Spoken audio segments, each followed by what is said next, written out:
middle of food. Yeah, we're in the middle of food. Geschmack. Always geschmack talking about food.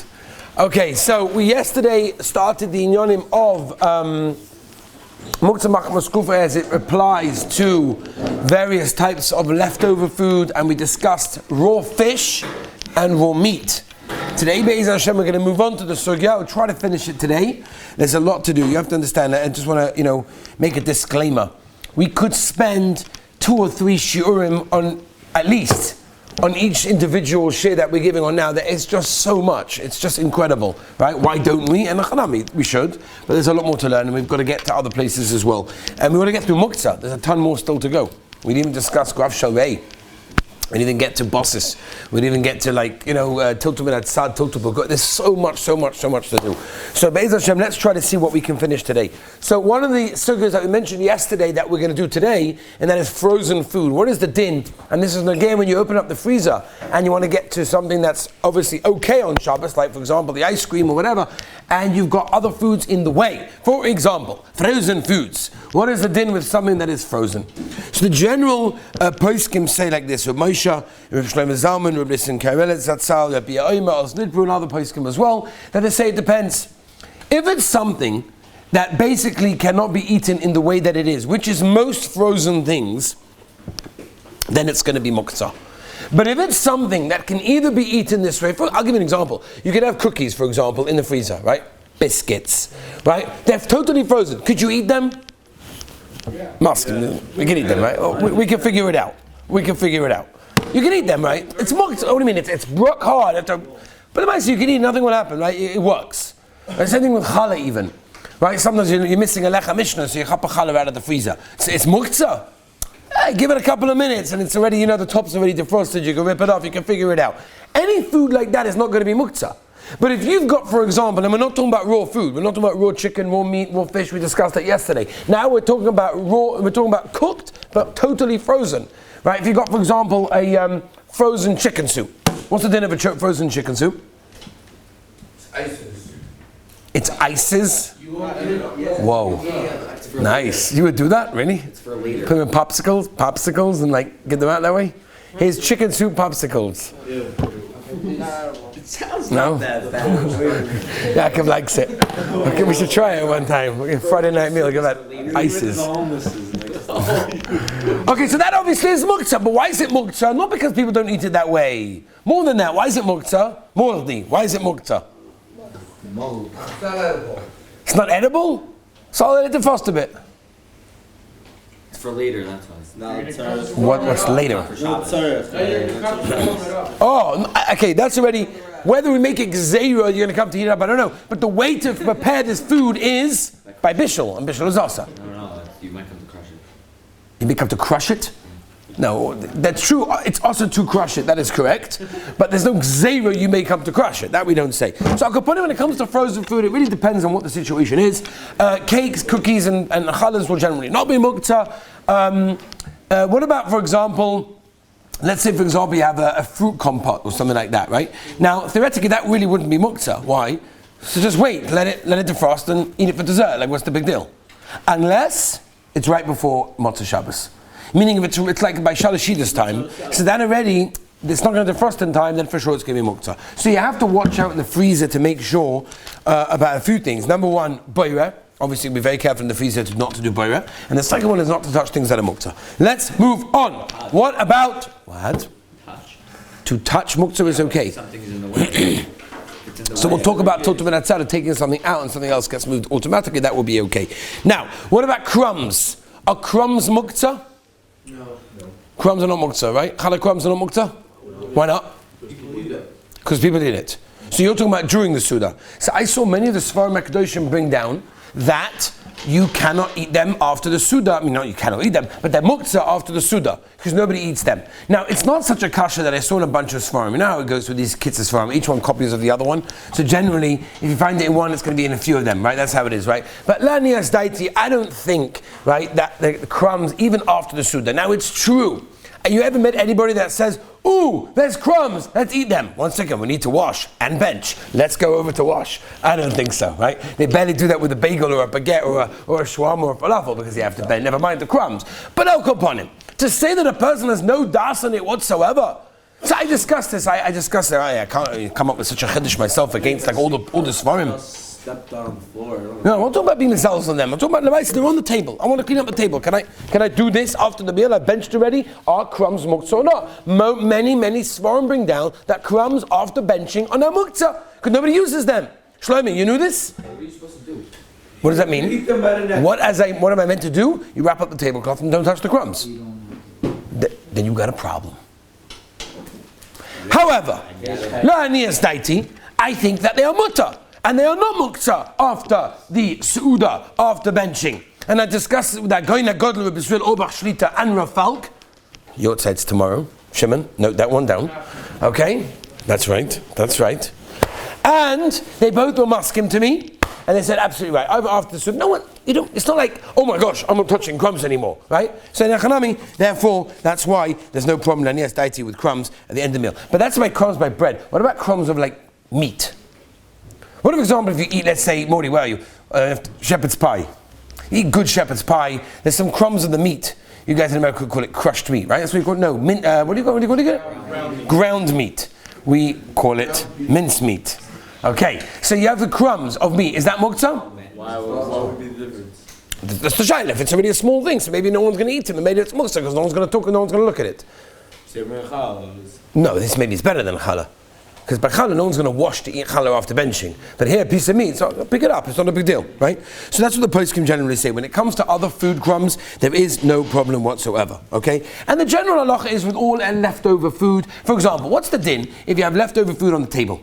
Does it become muktzah? I'm about to throw it in the garbage. Does it become muktzah? Yeah, I'm finished. I'm cleaning up for the meal.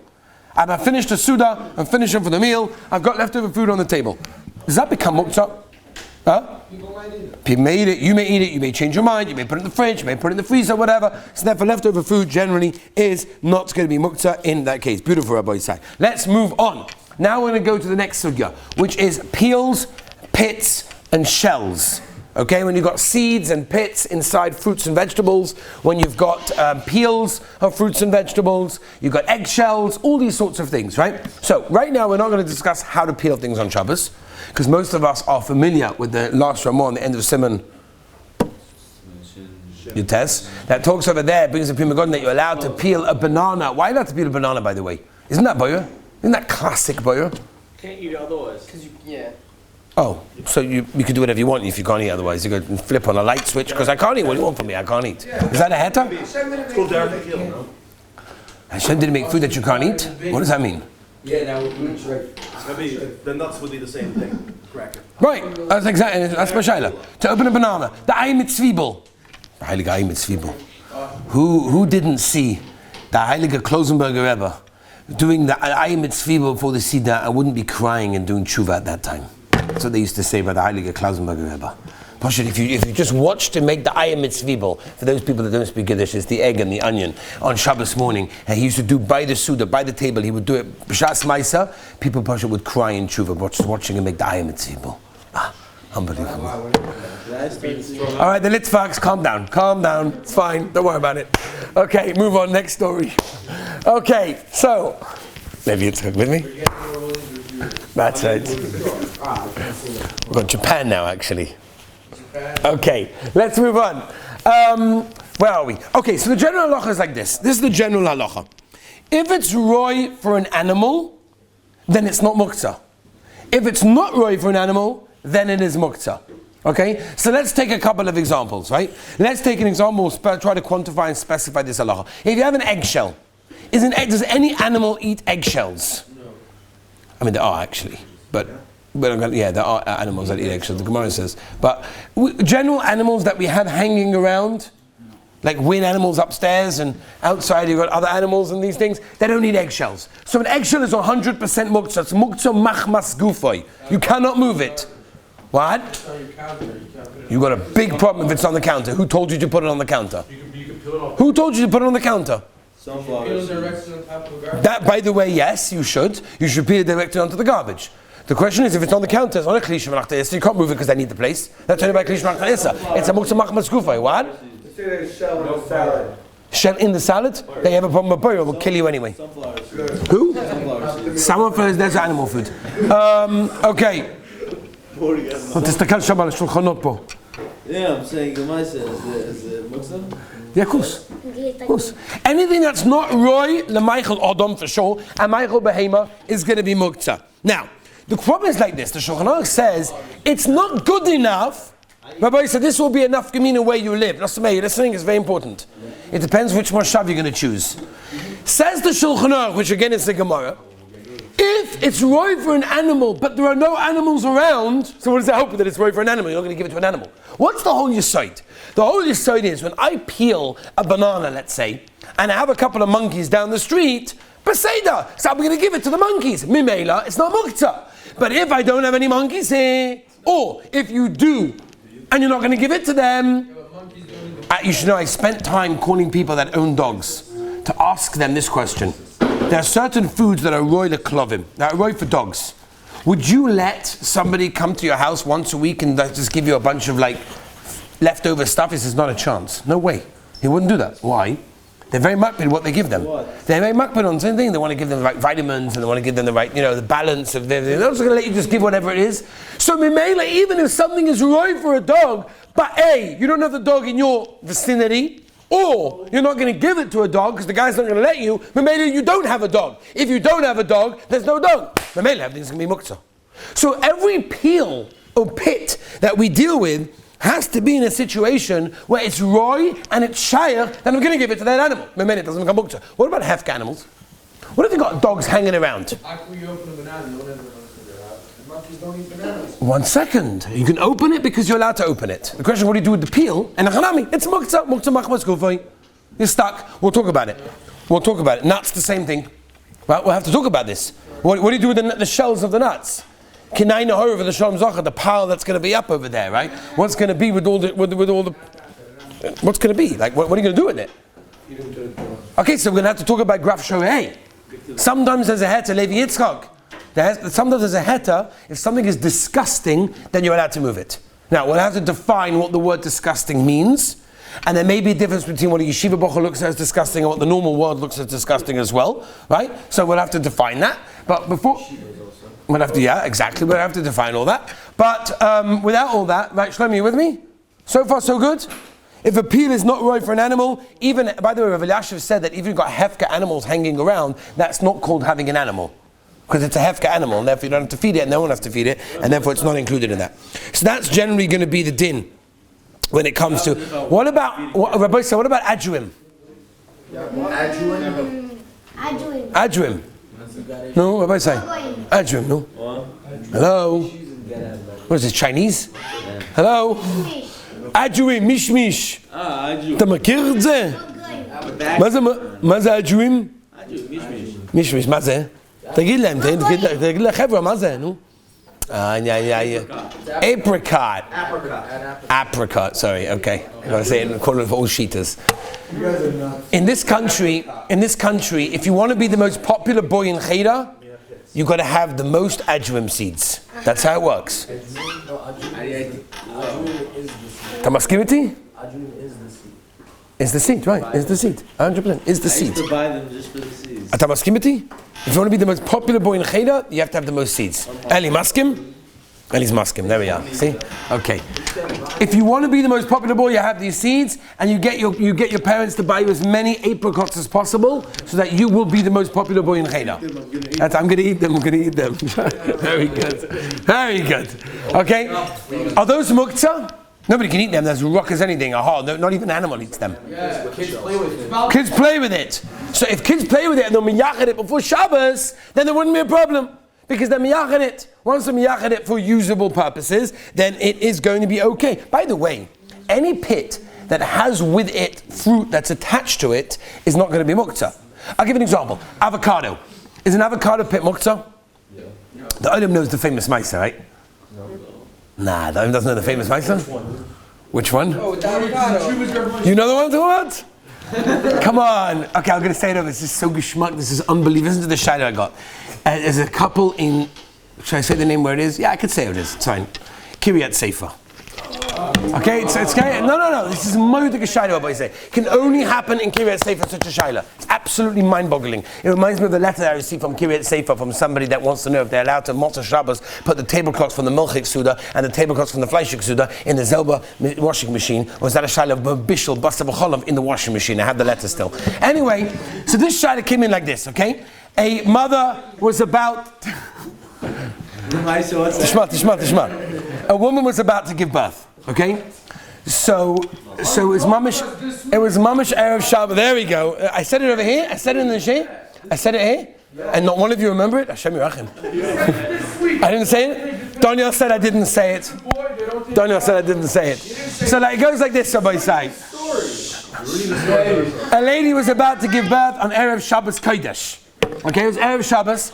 Her husband starts taking the suitcases, he's ready to go. She says, listen, there's, Kanai Nahara, 17 kids at home. They need you more than I need you in the hospital. What are you going to do there anyway, apart from say Tehillim? So Leila, you stay at home with the kids. I'll go. So he says, I have a problem. What's the problem?